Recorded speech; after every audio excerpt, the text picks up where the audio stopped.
You are listening to The Fortress.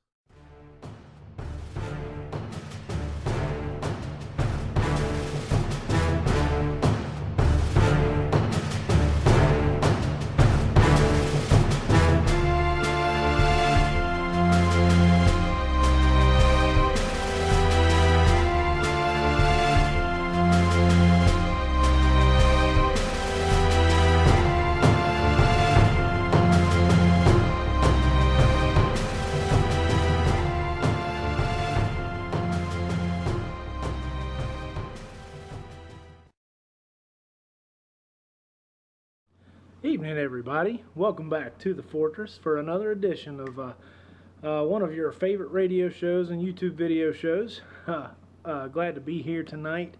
Wanted to address the issue of spiritual warfare. Spiritual warfare between the forces of good and the forces of evil. Now, I don't know about you guys. Those of you out here who get to see this or hear this, I've never seen an angel in person. Or at least if I saw one, I didn't know. Maybe I didn't know I was looking at an actual angel. I've never seen a demon in person. But that doesn't mean they're not there. It doesn't mean they don't exist.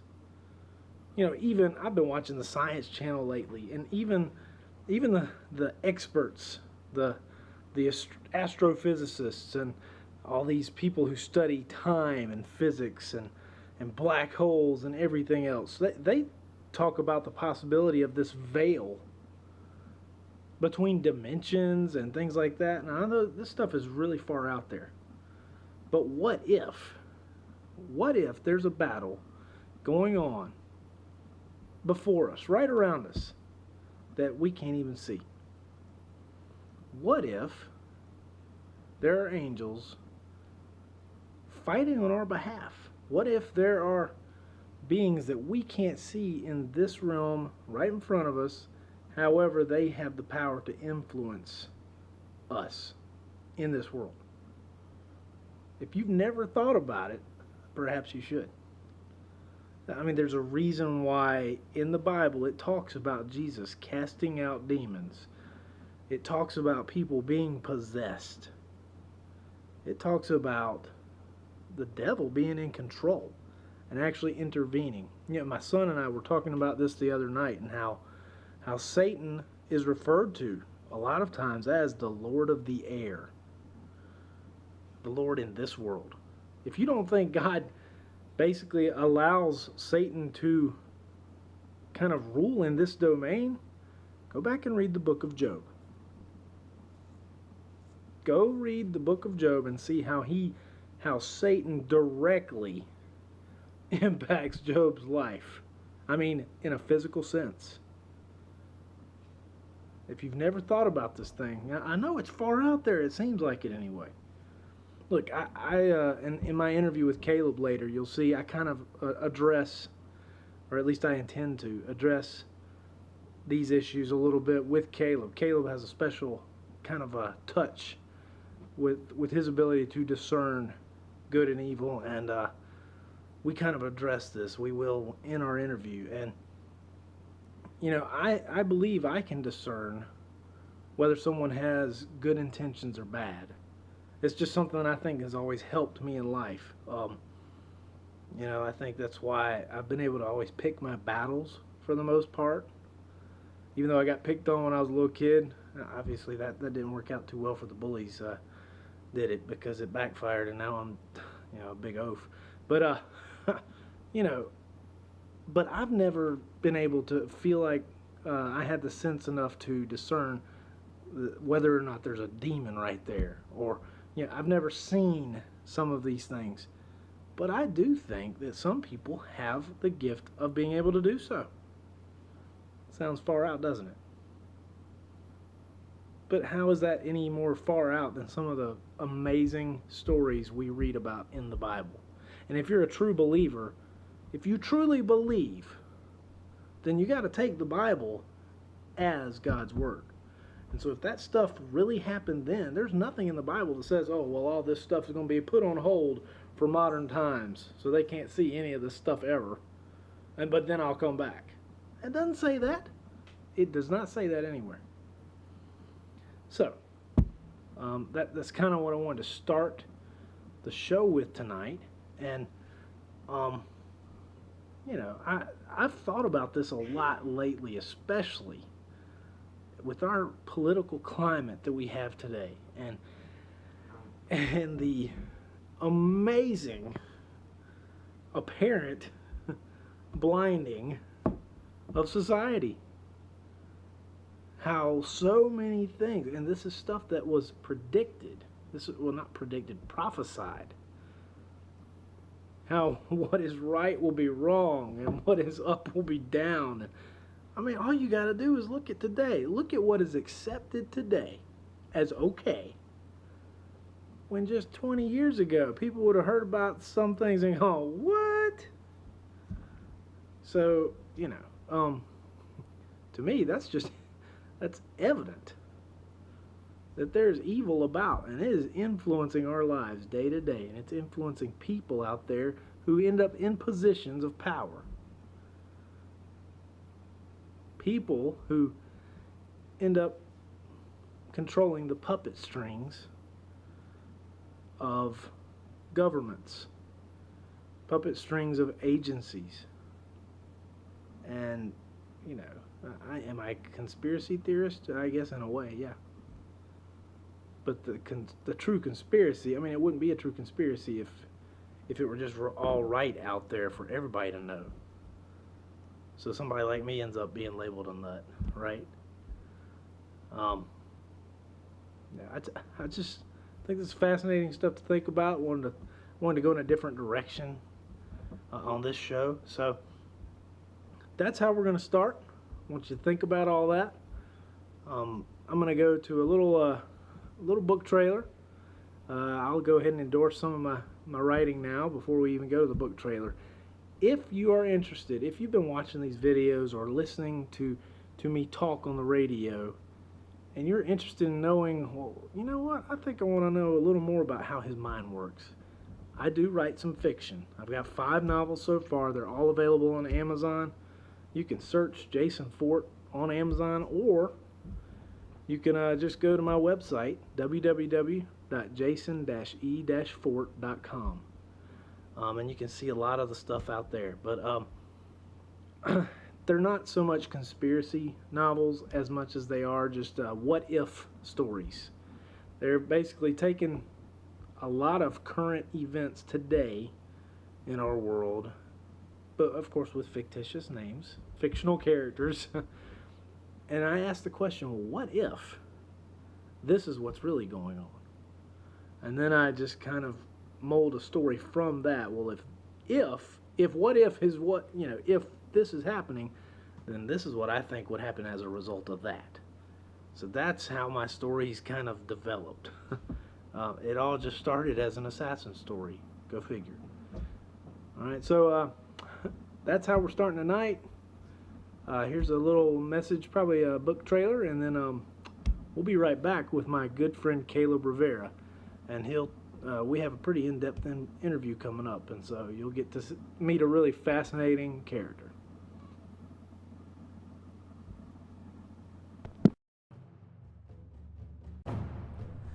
Agent John Knox faces ghosts from the past as he and Malik have to track down a mysterious killer who is creating social disorder by killing both cops and black criminals.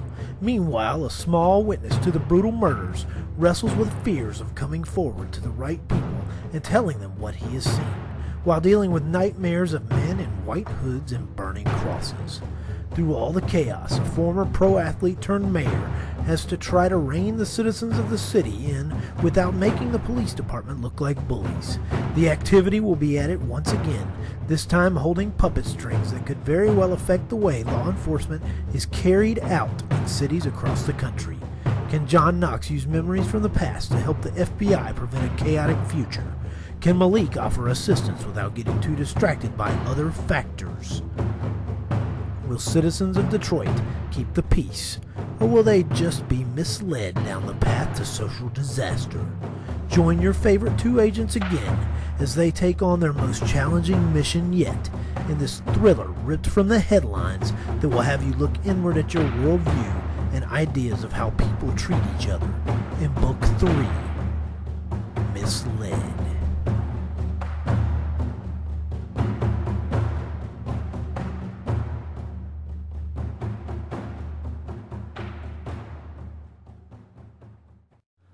Welcome back to the Fortress, guys. This is my friend Caleb. How you doing? The nice, really cool images you find on the front of my books, this guy does them.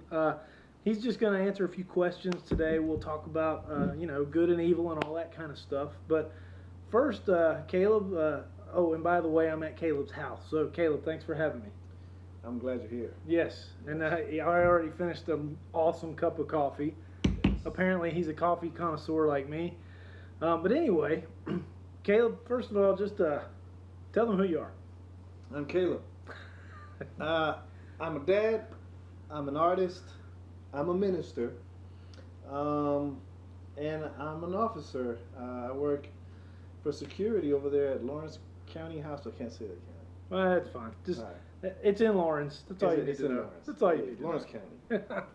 But anyway, well, Caleb, just to ask you a couple of questions here. What is your connection? Well, they already know you illustrate my books, but how did we hook up? How did we meet? They probably need to know that. We met in Greenville, right? I think so. We did like a aggression management type. That was at... Yeah, it was at the main campus. Yeah, we did, and I told you, hey, you told me you were an illustrator, and a story writer. And I started writing. Yeah, I'm an illustrator. Hey. Yep. And so that's how we eventually, I asked him, hey, could we get together? And he's like, hey, how about Barnes and Noble? And so we met at Barnes and Noble, and I'm telling him what the book's about and all that, and he's listening and nodding and drawing. And yeah, I'm sketching out all this. 20 minutes later, he goes, hey, and he turns it around. I'm looking at him, going, hey, that's my cover. So it was good. It was good. It was a good moment. And that was you can find that on in the third novel, Misled. It's a special edition of Misled. But anyway, a little plug for a book there. Well, Caleb, how did you get into drawing? Well, it happened a long time ago. He's older than me. My dad was a furniture designer. He would force me to sit in front of him for 2 hours while he designed. And he would make me draw pictures. I think he knew I had that artistic flair inside. So he did. He worked on it. And, while he was a pastor, and while other pastors were preaching we can have comic books, he was going out and buying mine. So he was a real encouragement for my art and the direction that he knew. It's kind of like he had a quiver full of arrows, and he knew where to point it. And yeah. And so I'm doing comic books today. Awesome. Now, would you say that your gift is a gift from God? Absolutely. It is a gift from God.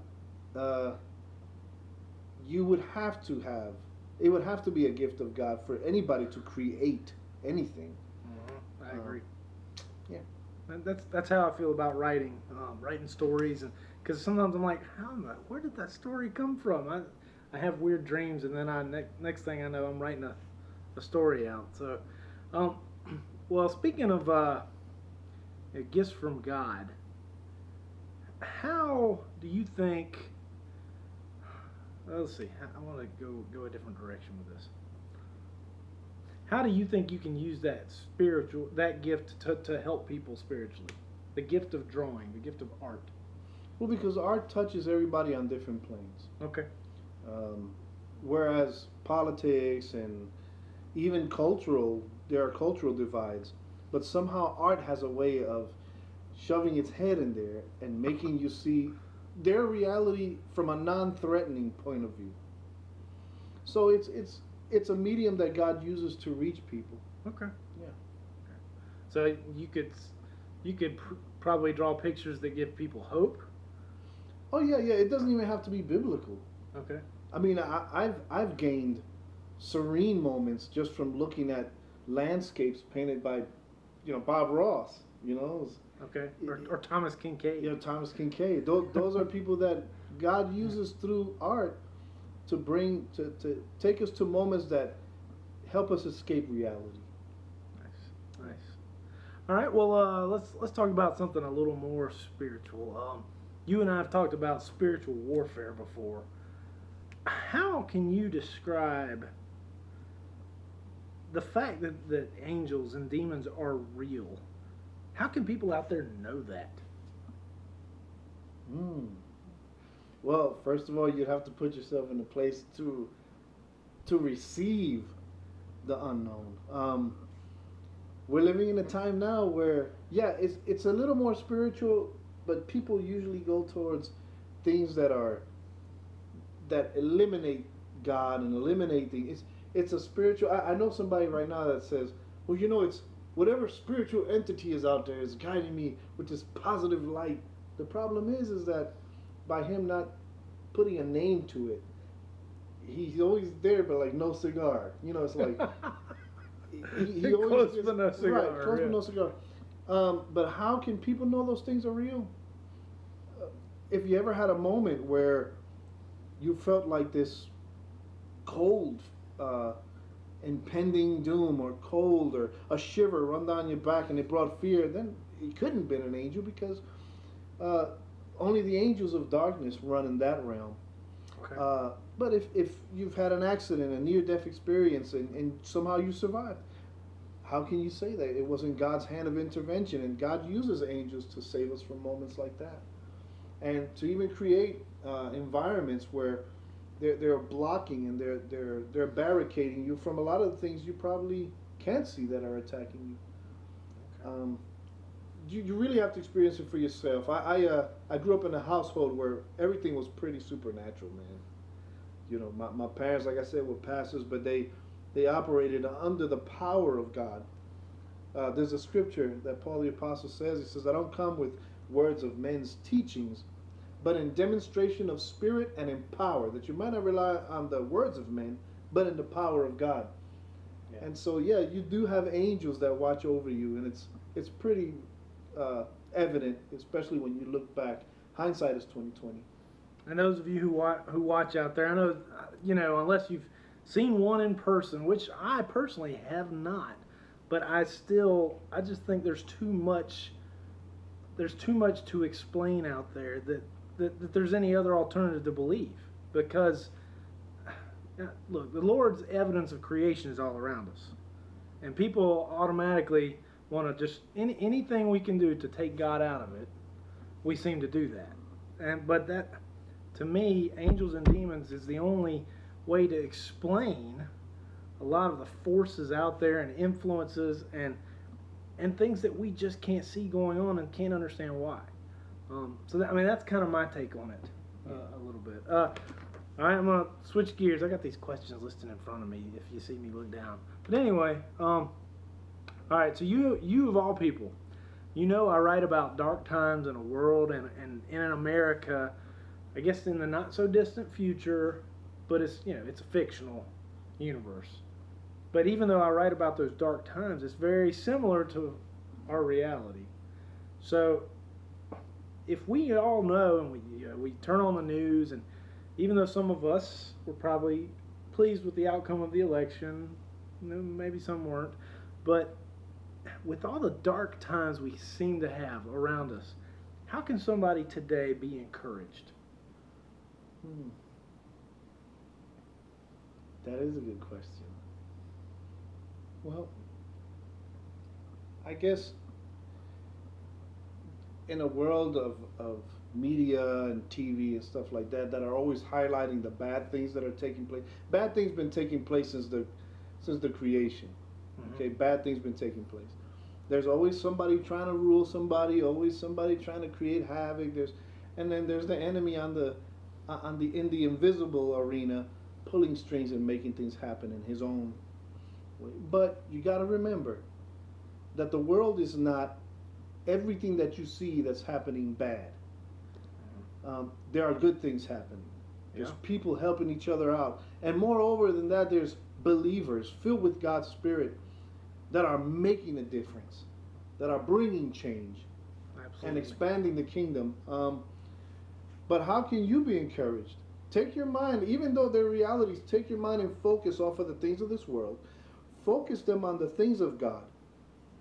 And the God that brings, that God that you're looking for, that the God of the creation of the universe, we know him as Jesus. But that God, when you put your mind on him, the Bible says, they that put their minds on him, he'll keep them in perfect peace. Yeah, the wind is going to blow, the storms are going to come, but God will make sure that you're at peace and that you get a chance to live life, because Jesus said, I came to give life and life more abundantly. So we got to keep our minds on those things. If not, we're going to be just like the rest of the world. What's the point of being a believer if you're not walking by faith anyway? Now, see, isn't this guy so positive? All right. Yeah, big half full guy. All right, one more thing before we go. We're going to close on this one. I think it'll be a good one to end on. That's good. You and I both have especially close ties to our families. How important has your family's role been in your artistic endeavors, your artistic potential, your gift and gifts from God, and even in your career decisions and spiritual growth? How important has family been? Man, to me, family is first. I value their opinions. It's that kind of thing when your wife tells you something, you feel like you can conquer the mountains. Climb every mountain for you. Sage high and low, that kind of thing. But I think that it's because it's important to them. If they see the value in what I do, and they know that there is substance to it, their support is everything to me. If my wife told me, this is probably not a good idea, I probably wouldn't do it. And I've done it in the past where I've been like, no, hon, I think this is going to work, and then it didn't turn out the way it was supposed to. But God gives us family, wife, children, that kind of support because it's safe. Yeah. And we know that they don't have any agenda. They're not going to harm us. There's nothing there that's going to hurt us. So he put that together to help encourage the man to get things done. It's our job anyway to serve the family. My job as a leader is to make sure I'm the best servant I could be to my household. And my gifts, my talents, what I can do, how I do it, it's all geared to come back to the house to make them happy. I love how your wife seems to be really supportive of you, your son, who seems to kind of follow in your footsteps there. They're there for you. And my wife, this is something I've noticed a lot recently. Everybody she welcomes to our house lately, or people that she ends up telling them, or somehow it comes up that I'm a writer and I write books. She's always saying, I just have a feeling he's going to be a big name one day. She's very supportive, and she's only read one of my books because it's not her genre, trust me. But too much action. She's like, honey, I could barely sleep after the first one. But anyway, well, I think that's a good one to end on. We'll end on a positive note there. So again, very positive. Thank you for the coffee. And we'll see you guys after a few messages from our friends. Deuces. All right. So that ended up being like 13 minutes. Not bad. Crikey, did you see the size of that croc? Oh, never mind. I don't even care about crocodiles anymore. What I came to talk to you about was this new author. Have you heard of him? Jason E. Fort. That's his name. And if you go to his website, www.jason-e-fort.com, you might see the titles of his novels right there. And you can read his novels, and you can hear about all the kind of things, well, you can read about all the kind of things you've been hearing about on the radio. There's Misguided, that's his first novel. Second novel's called Mistaken.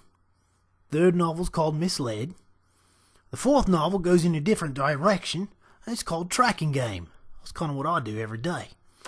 And then the fifth novel is called Dead Memories. Now, Dead Memories is his latest novel, and I think it's a great read. I've read all his novels, by the way. Yeah, when you're not chasing crocodiles, sometimes you got time to read. Anyway, what I was trying to say is go to his website. You can check out his novels. You can check out what he's up to, all the events, book signings, all that kind of mess. You can even read his blog posts. And you can hear a lot about that, on his Friday shows right here on KDOV. Anyway, that's all from Steve-O. But anyway, you guys have a good day. Welcome back. That's another video in the books. I hope you enjoyed getting to listen to Caleb and me talk. Told you he's a fascinating guy. He's got a really cool perspective on things, and he's got a lot of things in life figured out, especially spiritually. So that's this week's radio show, YouTube video show. That's The Fortress. We're just revealing a little bit of light in the darkness. So just keep in mind what we talked about tonight. Keep in mind the supernatural. How do we know it exists? The same way we know that heat is real. The same way we know that the wind is real. We feel it. Evidence is there. Just because we can't see things with our own eyes doesn't mean it's not there. And there are ways to see it. And I think some people are gifted in those ways. Just like, I may be gifted with a little bit of a talent for writing. I guess that's subjective, but, I think that's a gift. Caleb is definitely gifted in drawing. I think some people are gifted in seeing what other people can't see. Food for thought. Next week we're going to dive into fiction. Dive into the fictional world I've created in my books. Maybe we can meet some new characters, things like that. So that's what you can expect next week. I'm not planning on a guest next week, although I could have a surprise, but I don't have anything just lined up just yet. So we'll wait and see. But until next time, this is The Fortress signing off.